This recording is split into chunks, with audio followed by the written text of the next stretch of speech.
పరమాత్మనే నేను షేక్ నజీర్ బాషా గురించి గీతా వైభవ్ ట్రస్ట్ చైర్మన్గా గత 2018 నుంచి కొనసాగుతున్నాను.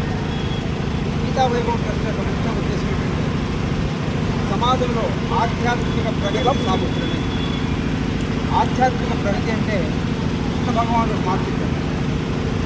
భగవద్గీత చేయని వాళ్ళు మొదటగా సాధకులుగా ఉంటారు. కొంతకాలమైన తర్వాత అర్జునుడుగా మాట్లాడు. మరి కొంతకాలం అదేవిధంగా కొనసాగితే కృష్ణ భగవానుడే అవుతారని చెప్పారు.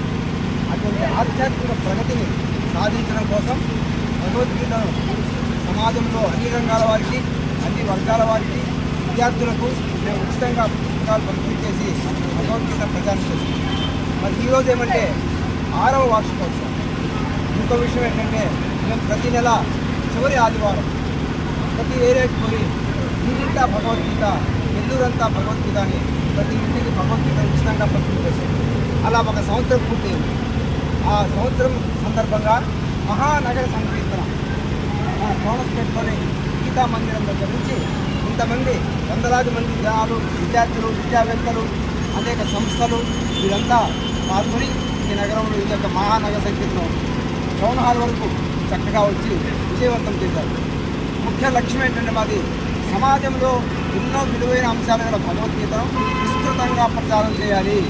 దీనికి ప్రభుత్వము చేయూతనివ్వాలి, చొరవ తీసుకోవాలి. అనేక అనర్థాలకు, అనేక దుఃఖాలకు, అనేక సమస్యలకు పరిష్కారం భగవద్గీత. ఇంకో విషయం ఏంటంటే ఇది బీజ స్థాయిలోనే, అంటే విద్యార్థుల స్థాయిలోనే ఈ భగవద్గీతను పాఠ్యాంశాలుగా ప్రవేశపెడితే మంచి మన రాబోయే తరానికి ఒక గొప్ప వరంగా ఈ సమాజానికి విద్యార్థులు అందించవచ్చు. కాబట్టి ఆ దిశగా మేము ఈరోజు చక్కగా ర్యాలీ చేసుకొని మరి 11 గంటల నుంచి నగరంలో ఉన్నటువంటి అన్ని రాజకీయ నాయకుల పార్టీల అధినేతలను మేము ఆహ్వానించాం. అదేవిధంగా ఎమ్మెల్యేలను, ఎంపీలను, మంత్రులను కూడా ఆహ్వానించాం.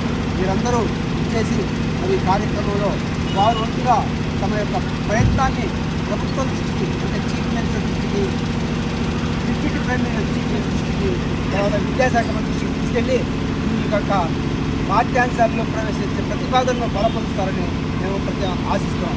వాటి 11 నుంచి సాయంత్రం 5 వరకు గుర్తుకు నుంచి వచ్చినటువంటి నాట్య కళా పరిషత్ వాళ్ళు వినోద కార్యక్రమాలు ఇస్తారు. మధ్య మధ్యలో గీతాప్రియులు, గీతా భగవద్గీత వచనాలు ఇస్తారు. మరి ఇవన్నింటినీ ప్రయత్నించి మరి కార్యక్రమాన్ని బలోపేతం చేసి మన వాయిస్ ప్రభుత్వానికి, అంటే ఆంధ్రప్రదేశ్లో ఉన్నటువంటి ముఖ్యమంత్రి గారికి, ఢిల్లీలో ఉన్నటువంటి ప్రధానమంత్రి గారికి, ఢిల్లీ నుంచి ఢిల్లీ వరకు గీతా గీతా భగవద్గీత అనే నినాదంతో ఈరోజు మొదలుపెట్టాం. మరి అందరూ దీనికి సహకరించి మద్దతు ఇవ్వాల్సిన